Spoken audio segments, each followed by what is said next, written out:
let's say you're interested in health tech, in a specific, you can find all the big health tech companies and see their posts and interact with that. Not just interacting by saying, few words, but by, replying by thoughtful comments and providing some insight of what you think of these posts.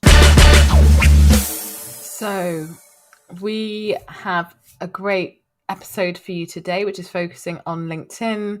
This episode covers a whole range of different things, from the key things that you need to build an effective LinkedIn profile, to touching upon some networking strategies for doctors who are busy and have no time, to what looks good when you've done it right?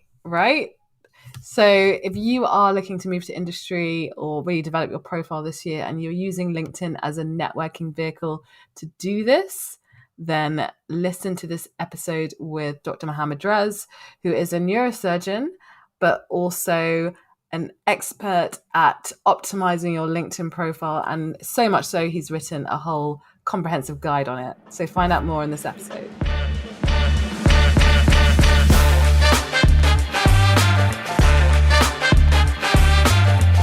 Let's face it, burnout amongst doctors is sky high, and we're actively seeking other ways to make the most of our transferable skills beyond the usual career pathways. Welcome to Disrupting Doctors' Careers. I'm your host, Dr. Bubbers-Jones, and I'm on a mission to connect 1 million doctors across the world with the best in diverse career opportunities. Welcome to Disrupting Doctors' Careers. I'm your host, Dr. Bubbers-Jones, and today we are talking LinkedIn again. So, as I say to a lot of doctors, especially if you are moving to industry positions, private sector, LinkedIn is something that you can't really get away from comfortably, especially if you're in a competitive area like pharma, consulting, and health tech. And so we've covered LinkedIn numerous times in the past, but today we have a very special guest who is a neurosurgeon. So he's a senior clinical fellow in neurosurgery, but he's also a total geek on really leveraging and optimizing your LinkedIn profile as a clinician, and also runs a YouTube channel on neurosurgery. But we're going to focus today on the 3 critical things that all doctors and career change need to have in your LinkedIn profile. So LinkedIn, like every social media platform, it can be really overwhelming, especially if you are new to it. And it is like a game. You've just got to learn how to play the game, but also, most importantly, let the game work for you. So introducing Mohamed Draz, who is going to tell us a little bit more about why and how he helps medics unleash their social impact and magical skills. So welcome. Thanks, Amina, for the invite for the podcast, and I hope everyone finds this useful conversation. Yeah. So tell me, I mean, how did you first get stuck into LinkedIn as a neurosurgeon? Yeah, so I've been on the platform like for ages, and just kind of like everyone, kind of just get in, scroll through a few half an hour or an hour, and then that's it. But then at some point, like early 2022, I started to write on LinkedIn, and that opened up a lot of opportunities. And after that, me and my colleague, we started the YouTube channel, and that opened again another view of. So what kind of, I'm going to say, sorry, what kind of opportunities did it open up? So loads of things. One, I mean, I can list a lot, but basically, the first one is writing is a wonderful thing to do anyway. They always say, if you write a lot, then you're a better thinker. So if you write a lot, then and sharing these thoughts with other people, then you think better. So that's on a personal side, that it helps you anyway. Mm-hmm. But on a career side, I mean, you get exposed to a lot of people in your career. Or in your field or in your specialty. So you can get a lot of people to collaborate on projects, on research. You get You can share your experience doing some cases or other cases that you have seen, or a piece of technology that you used, and you interact with a lot of people about these things. You get requests from industry to ask you about expert opinion about their technology or about something that they're trying to introduce to the market. You get a lot of students to contact you asking for either mentorship or to come to your unit for a visit or to join you for a few weeks. What's the best opportunity Um, that you've got or you've had? I got a lot of students actually, which I mean I like mentoring students, so I got a lot of students. I got invites for many podcasts. This is one of them. This is um, not via LinkedIn, by the way, guys. yeah, yeah, This is no, um, but yeah, I mean, events, you get to know about events and get to know people. So when you go to events, you kind of know them from before, and yeah, open a lot of ideas outside medicine, which is really interesting. It's kind of coming into the intersection of industries Sure. together, and Yeah, I then have to say, you one of the best thing that I've managed to get from LinkedIn is a trip to California. okay. I I literally didn't get to met this this level. guy on LinkedIn. It wasn't a relationship type thing. It was totally professional, and it was like via kind of a medic footprints type vein, and ended up visiting him and UCLA in California, which is incredible, incredible. A That's bit great. random, but like, and that was a number of years ago. But yeah, similarly, like, people can reach out to you. It's a two-way thing. So, Yeah, reaching out to people, one thing, people reaching out to you is another thing, and it's incredible what can really happen as a result of that. But tell me a little bit yeah, more about, in this day and age, why are doctors using LinkedIn? So you've mentioned a whole range of different things. We've talked about yeah, uncovering jobs, mentoring, branding, and profile.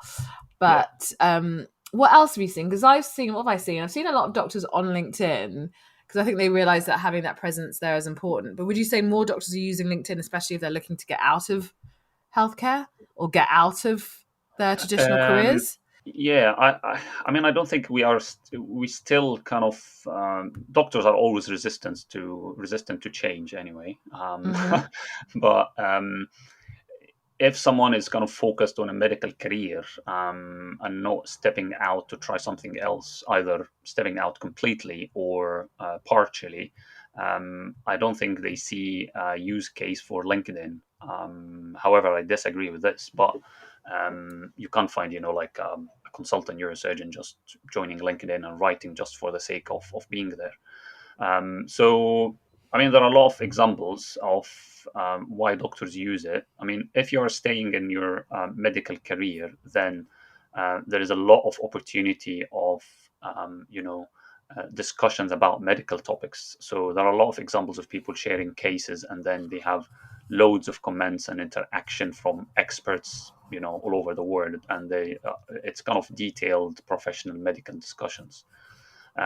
If you are stepping out, then people are kind of coming and kind of sneaking and trying to see, okay, what's going on there. I mean, what other companies are saying, what are the what can I do outside medicine or beside medicine.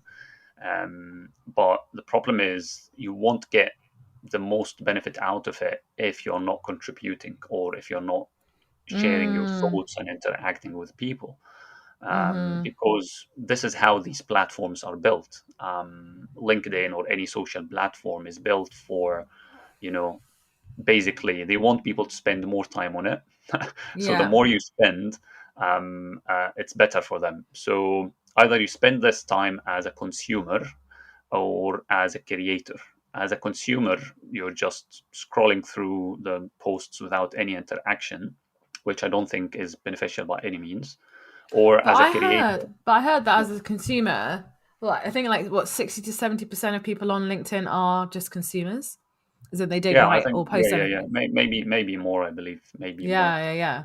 But they still get Um, to look at stuff and they still get to use it. So how yeah, does they that still get to work? use it, but yeah, I mean, basically, if you have like few hundred friends on LinkedIn and you're just consuming, I mean, that's the opportunities you're going to see is not going to get bigger because your the circle around you is not getting bigger, and the Mm-hmm. only way to make this circle bigger is by either contributing by writing posts and sharing your experiences and all of this, or at least interacting with other people if you're not keen to kind of share your own thoughts, but at least interacting with the posts that are there on LinkedIn. And that basically will open, people will see that, and then they will, either friend request or they interact with you as well. And then this is how you make your social circle much bigger than it is. So I mean that's really interesting. So we remove the whole idea of LinkedIn. Like pretend we're in the day and age where we don't have anything digital. What is the main purpose of networking in general for doctors who are So looking for other career opportunities? What would you yeah, say? so I would say that I think that most of the jobs are easily, you can easily get them through a side door rather than the front door, which is the application. Networking is one of those doors, which you can do very easily on LinkedIn. Let's say medic food brands, they have a job and I'm trying to apply. If Abina knows me through my LinkedIn profile and posts and everything, you would know more about myself rather than just a job application that I will send to you. Absolutely. And then that breaks a lot, and then my likelihood chance of getting that job is much much higher than someone else who you don't know, even if we Yeah. didn't meet even if we Hmm. didn't meet in person. But that's I think for anyone looking for a job outside the medicine, that's the way that you show your face and say, okay, this is what I do, these are the skills that I have, this is my thoughts, and then the jobs will come to you rather than you're looking for them.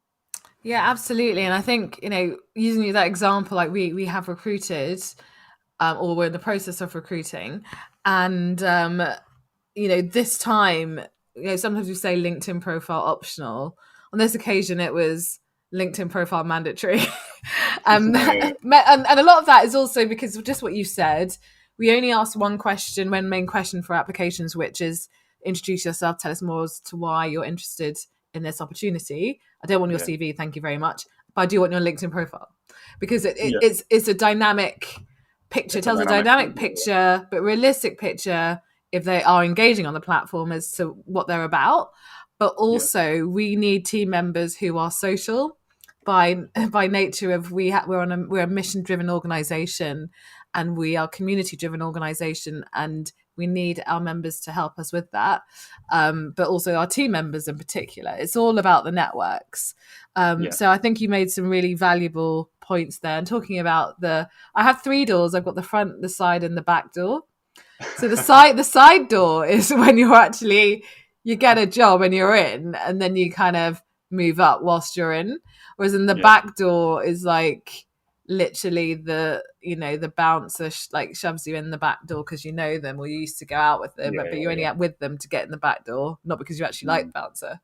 That kind of thing. That's got nothing to do with yeah, anything that happened in my life. But anyway, moving on. But yeah, I mean, I think it's a great platform for networking, and that's something that's quite alien to doctors in general as a skill. yeah, Because with our structure that we have in training as doctors, networking, even though we probably have done it, it's not something that's necessary to get a job, which is its pros and cons. But when we're looking at industry, networking is quite an essential skill to have, regardless of actually which door you're getting into, right? yeah. If you're looking to thrive in industry. I mean, even for the doctors themselves who are still, doing a medical job and want to stay there. I mean, networking is essential. If you write a research paper, what you want out of it is a lot of people to read about it. If you just post it on LinkedIn, I think it's much more likely to be seen in comparison to just staying on PubMed and waiting for people to go and, and look As at we it. know, most researchers just stays on PubMed, doesn't go anywhere. Oh, it's Yeah, only yeah, read yeah, by the few, unless someone wants to pick it up and make sense of it, and yeah, then yeah, republish it in something that we all understand. But yeah, yeah, so out of all the social media platforms, I've been on all of them, and I am on most of them. I think I've gone around a few from when it comes to level of engagement, but LinkedIn is now my number one platform. So moving on to principles underpinning an effective LinkedIn profile. Hmm. What would you say? I mean, another thing we haven't mentioned so far in this conversation is that Mohamed has put together a very comprehensive, very comprehensive guide on developing an effective profile on LinkedIn.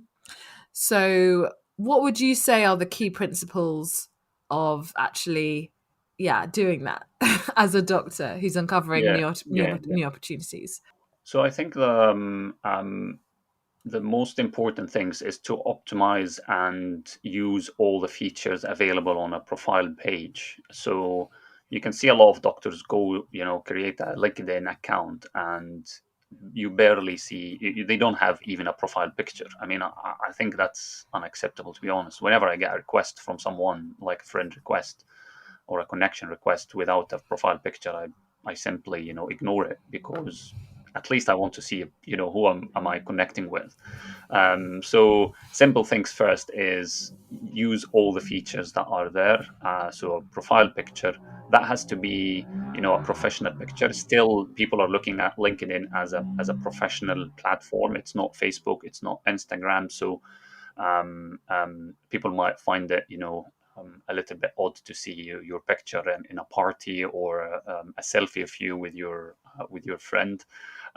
So you have to have like a professional looking picture.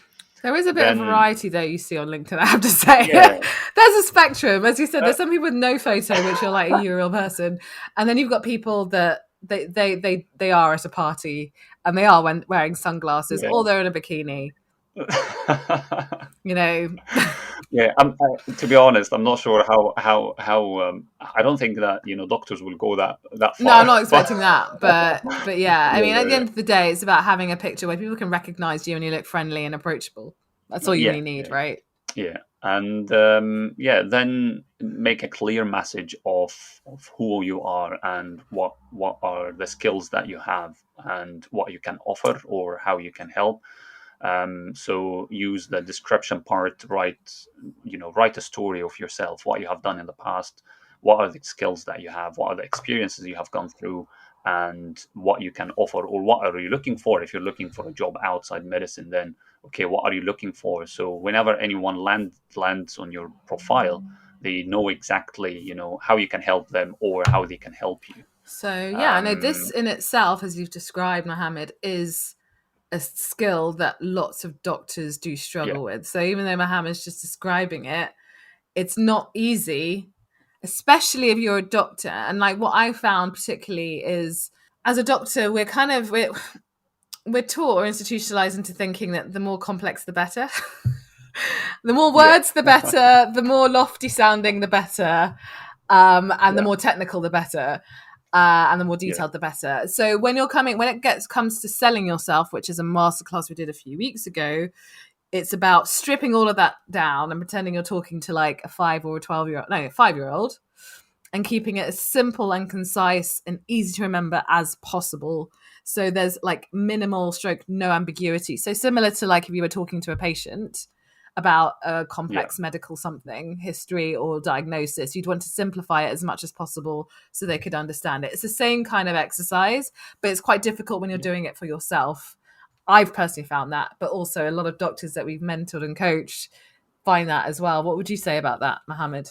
Yeah, I mean, I agree. I mean, we tend to to think about the more in a more complex way, and also we underestimate that people from the public, they don't understand the medical language or how we talk, and because we have been living in this for ages, Mm. then that became like a natural way of our talking, and then we just forget that people don't understand it.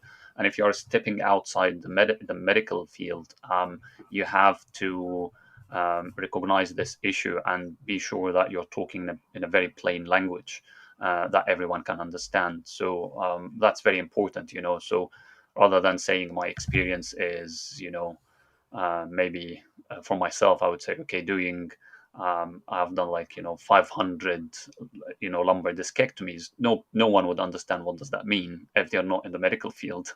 But it might be easier to say, okay, I've done like 500 back operations, or I've helped 500 patients to get rid of their Hmm. back and leg pain, something like that. But also you have to show your the experiences you have gone through. We were just talking about the expert myth, that people think that they have they have to be an expert in a specific field so they can talk about it, or they can mention this as on their profile or in their posts, which is actually not true. And an expert is someone who had some sort of experience in the past. So maybe a 1 month old is an expert in comparison to a 1 day old newly born baby, because he has gone through 30 days of life, so he has more experience than the 1 day old. So a medical student would have experience because he can teach a high school student how to get into medical school and how to get through this. Similar, a resident or an FY1 will be, an expert Yeah. into, and helping a medical student, and so on as Yeah, you I mean, get to the I would higher always say level. it's in relation to whoever you're talking to. So if you know more about a topic than the person that you're talking to, then you're the expert, That's essentially, it. Yeah, and vice versa. So it's always in context.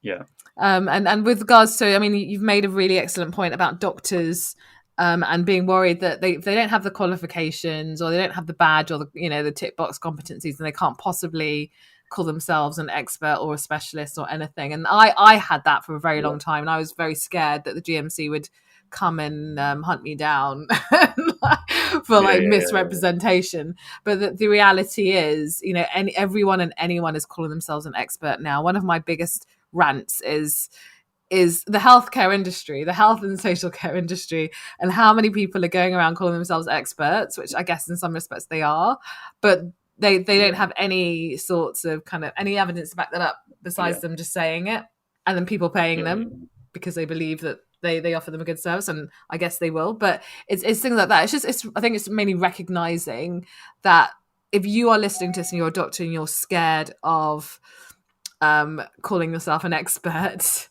there are millions and billions of people out there who are doing it, who aren't necessarily any better than you, but are taking your yeah. I opportunities mean, as a you, result of you don't that. have to you don't have to necessarily say I'm an expert, but you can Yeah, say, okay, I had this experience, and you can just tell that experience. exactly. I mean, we were talking about thought Yeah, leadership earlier, and yeah. basically stating an authority on a subject matter.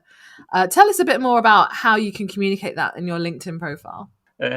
So basically, people are using social media, and basically they are trading their time on social media by to get some reward. That reward can be either entertainment or educational or both.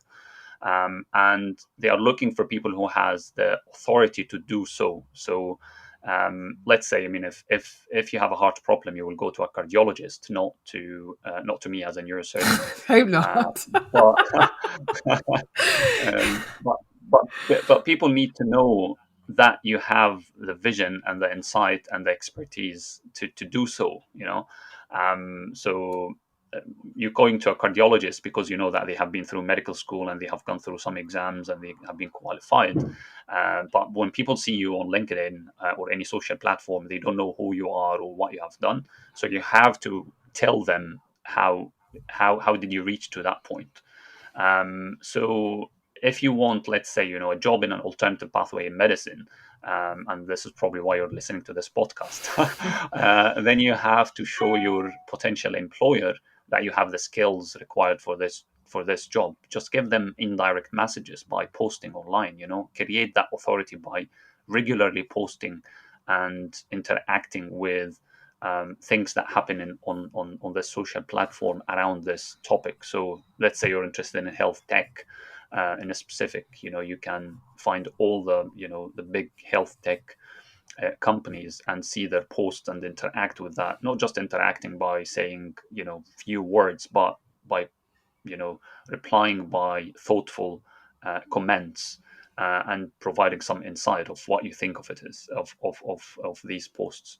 And then share your experiences as well, by writing yourself online, write articles, write a newsletter, write posts, post a link and comment on what you think about it, whatever you do. But by doing this regularly, then you build this authority and people will think about, okay, this person talks a lot about this X topic, and that's it. This is how you build that authority, simply, I mean, I think that's really good advice. Another thing that you've mentioned with regards to the commenting, that I think people underestimate how valuable that can be if you don't have like a lot to say, right? It Yeah, is to comment on other people's posts on a regular basis, and that's a really great way of networking that isn't really used as much as it could be. yeah, And it's great because most people, yeah, they'll see something they may or may not like or whatever, tag it, but the people that actually comment, especially when there aren't that many comments as well, it's even better.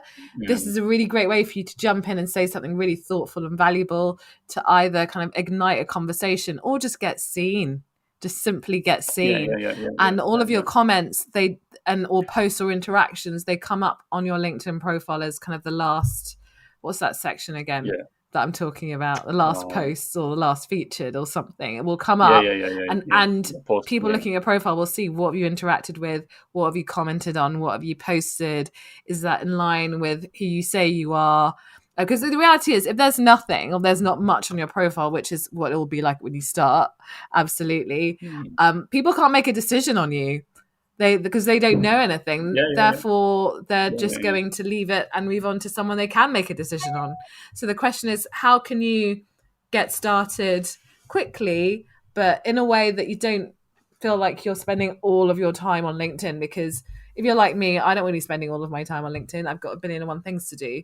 So do you have any advice, Mohammed, on like strategies that doctors could consider when it comes to wanting to build up their LinkedIn profile, but not kind of going through the overwhelm process of trying to do everything?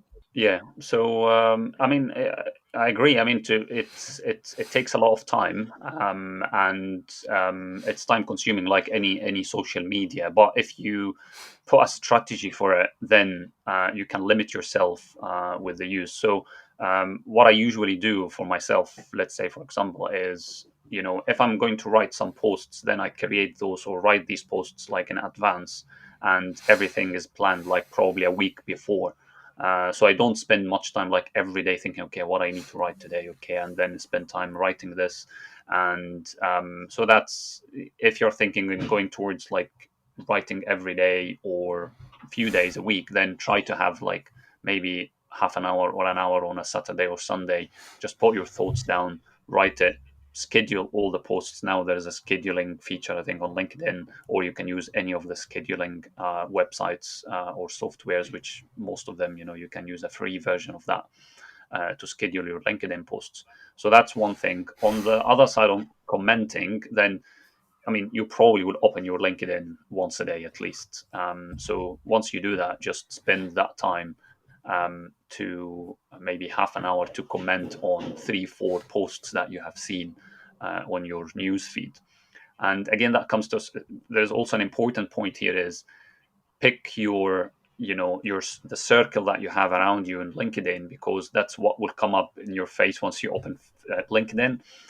So if you have like, let's say you're interested in health tech, but you have all the people that you added are in, let's say, health finance or health economics, then all the posts that will come in front of you will be on something that you're not interested in. Then you won't be able to comment on it, and that's really difficult. So if you don't have the content to comment on it, then you're not going to comment I think simply. this is one of the downsides to LinkedIn, because it does create this false Yeah. bubble of Yes. everyone in the world is talking about this and like talking about what you're Yeah, interested in. Oh my god! But we see a lot of that, on online in general, whereby we interact with something, then regardless of what we want, it will show us the same thing or something similar or something related to make us again think we're in this kind yeah, of false bubble, and we it's quite difficult to then discover and explore things outside of that bubble, if it makes any sense. So I mm, think LinkedIn is exactly the same thing. So in my network, most people are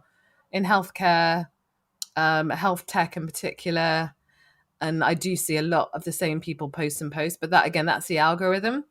But what I yeah, would yeah, yeah, say, because again, algorithms change, and you have no you have no control over the algorithms, which change constantly. But for doctors that are listening, I would say to get yourself into a rhythm that works for you. Don't worry so much about the algorithm.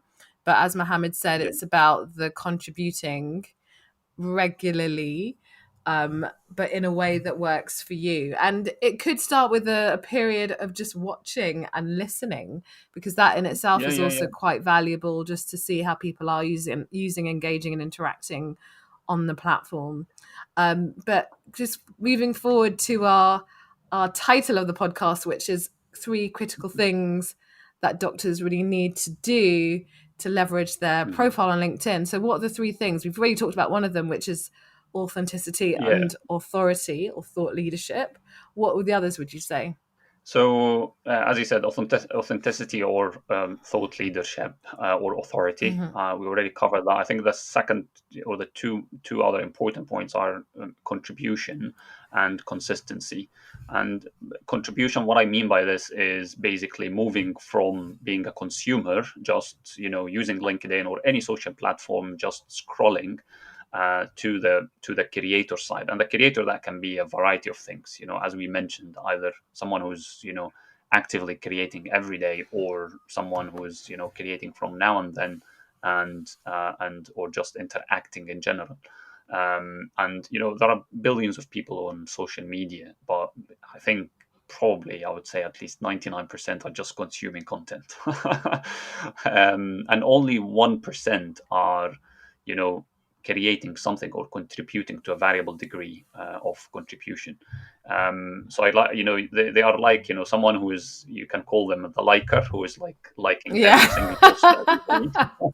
And not saying shit. Um, Yeah. yeah, and then and then there is a higher level, slightly higher level, who that person who comments on every single post. And then a highest level is basically you are contributing yourself and writing on regular basis. So it's very important that you move from that side to that side, or maybe start by observing, as you said, and then move to commenting, interacting, and then start creating and writing online. Also, people also have to focus on the interaction, not just through the commenting or writing, but also you can direct message people, and that's very important because you want to build relationships rather than anything else. um, Relationships. I think that's yeah, the key so we point. forget, we forget that it's a virtual platform, and building relationships there is really difficult. But if you message people and say, okay, I'm interested in that, or I've seen your post, interested in that, and then maybe you meet, if you're in the same place or in the same city, just organize a meeting, or a call, or even a call or a chat for 15 minutes or something like that. Then you get to know people, and then that opens again other opportunities, and build like a proper relationship rather than just a virtual relationship. Yeah, I mean, I think it's important to remember, again, another point for doctors, that networking, using these kind of platforms, it's all about the long game. It's not a short game Yeah, thing. So don't expect any instant results. I mean, you're lucky if you do get yeah, instant results, but most of the time people invest in it. It's an investment. Just like YouTube, like becoming a YouTube creator is a huge long time investment. Same goes for yeah, LinkedIn. As most people on LinkedIn that I know who are active, they've been on there for like a decade, if not like much yeah, longer, and on and off as well.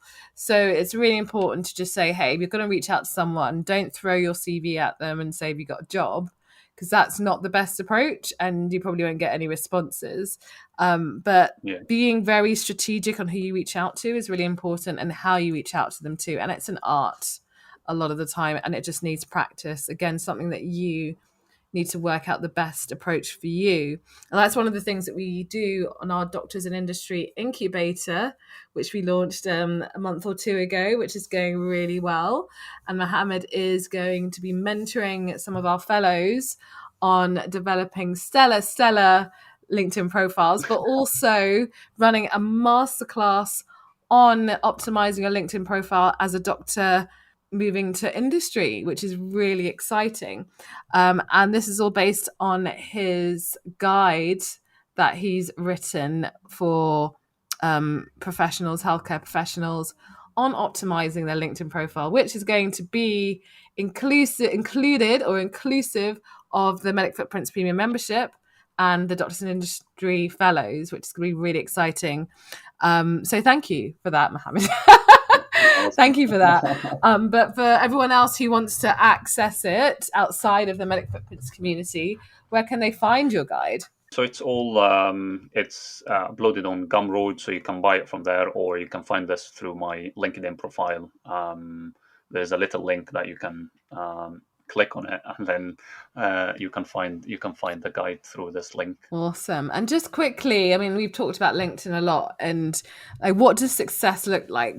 When do doctors know that their efforts on LinkedIn is paying off? What would you say?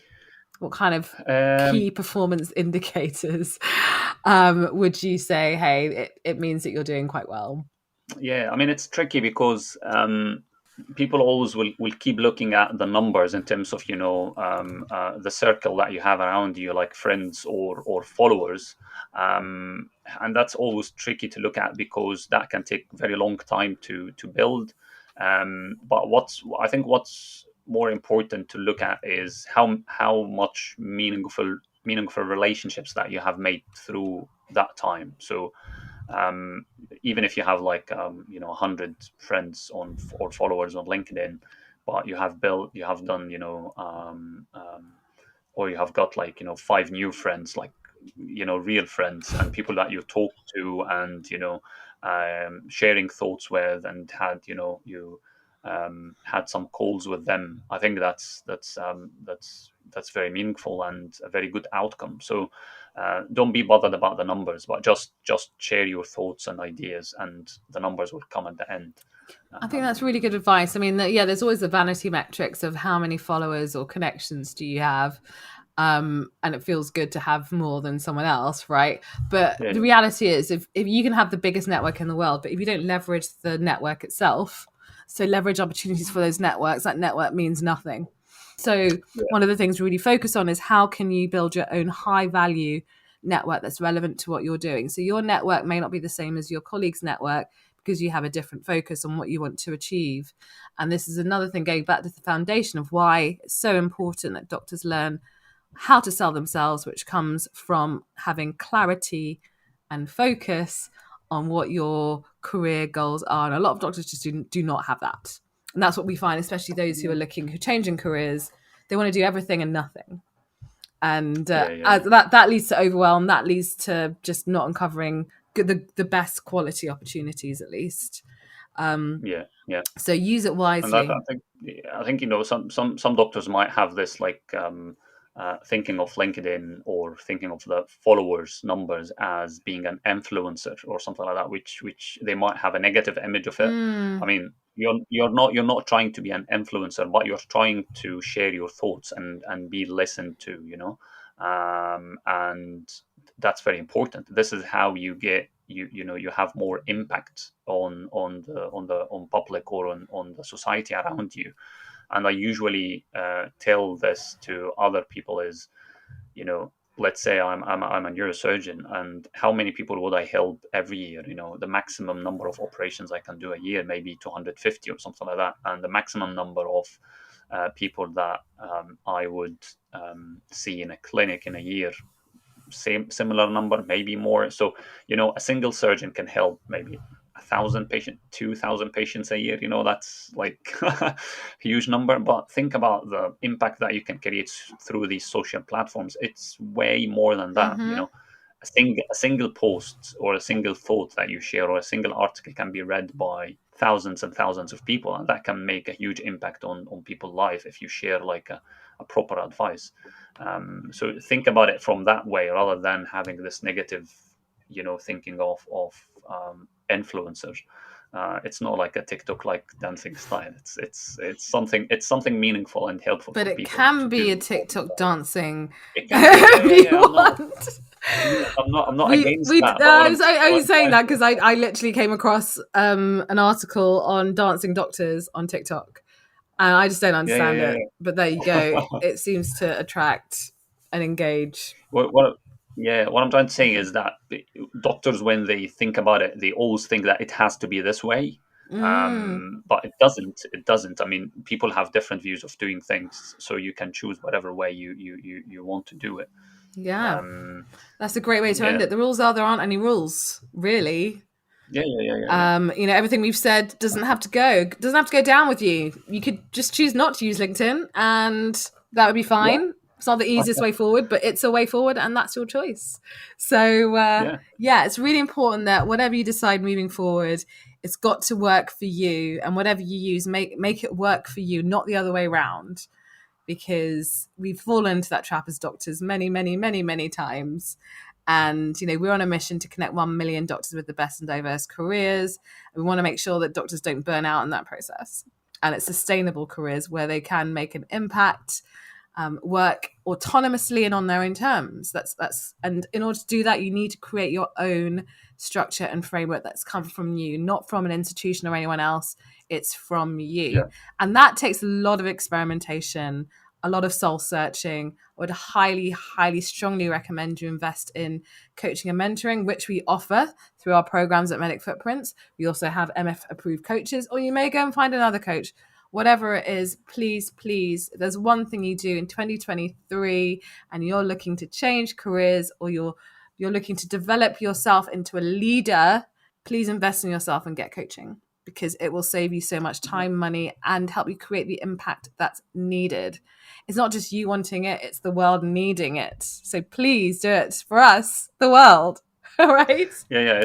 That's a very important advice, to be honest. I mean, the more you develop your skills outside the medicine, the more you get more, the more opportunities you get, and you're not going to get this without, you know, getting yourself out of the walls, the four walls that we are kind of stuck in your hospital or in your clinic. You have to get outside, and to Mm-hmm. get outside means that interact with other people outside medicine. I always have like cooperation with, let's say, engineers, and some research cooperation with biomedical engineers, and all of these discussions are fascinating. Is nice because I'm just stepping out of the medical discussions. So it's very important to interact with people in economics and finance, in Yeah. creator side, YouTube, anything, and you will be fascinated by the amount of skills that you will build by just stepping out. And even if I'm not pushing people to say, okay, you have to quit medicine, but the skills that you will Yeah. develop will be very helpful in your career as a doctor. Um, Absolutely. Yeah. As a doctor outside or inside of clinical medicine, whatever you do in your life, these are really important skills. They're called soft skills, but they're actually essential skills. I was going to say, we're going to come yeah, back to the key indicators that you're doing well with whatever you're doing on LinkedIn. So, doctors that we've worked with, when we've worked with them on their LinkedIn profile and learning how to sell themselves, things I've noticed is they've been approached by companies, they've been approached by recruiters, their posts get commented on more, or they get better engagement in their comments, so to speak. Their confidence increases. That's another thing that's kind of underestimated. Your confidence increases as you use the platform more and more, and then you can feel better to actually take some of those conversations, and even some of those people that you meet, as Mohammed mentioned, and see them in person at an event. Like we went to this networking event a few weeks ago, and it's like, hey, we're like in person. This is kind of weird, but actually kind of normal at the same yeah, yeah, time. Just seeing each other live and in person is really, really powerful. But again, it's up to yeah, you to decide as to what good looks like for you. Some people use it like 100% for like lead generation. If you're like running a business, lead generation being finding people who could potentially work with you. A lot of people obviously use it for actually finding jobs. But remember, once the job is on LinkedIn being a platform that has billions of people on it, you are putting yourself up against a high number of or competition, I should say. Not to put yeah, you off that, but that is the reality. So once a job comes on LinkedIn, go for it, but see if there's any other ways you can get in, to kind of help yourself stand out. Anyway, thank you so much for your time, Mohammed. Really appreciated. thank you. We'll really look forward to our masterclass and mentoring session with you. And I assume people can find you on LinkedIn. You've got a very beautiful profile, actually. I Thank love you. I love the banner in particular. Can you tell us briefly, yeah, tell us about the banner? It's like this gorgeous sunny yellow banner saying, "You are a designer." So no, it's just I'm trying to make the colors are the same in all the things that I use. So it's Who's the your black and yellow are nice. branding? So yeah, and then you are a designer is coming from the design thinking is a way of solving problems and offering solutions, and it's very helpful in the healthcare to create solutions for problems in a different way. And people think that they don't have this skill, but they are actually. And they think that a designer is someone who's dealing with art and or writing songs or something like that. But it's not. It's designing is meaning designing a solution, basically. So that's why I'm saying you are a designer. Awesome, awesome. Love it. Thank you so much for your time. Thank you. Thank Thank you. you. Thanks, And for anyone Sabrina. that's Thank you. interested, go to medicfootprints.org/industry if you want to learn more about the Doctors in Industry Incubator.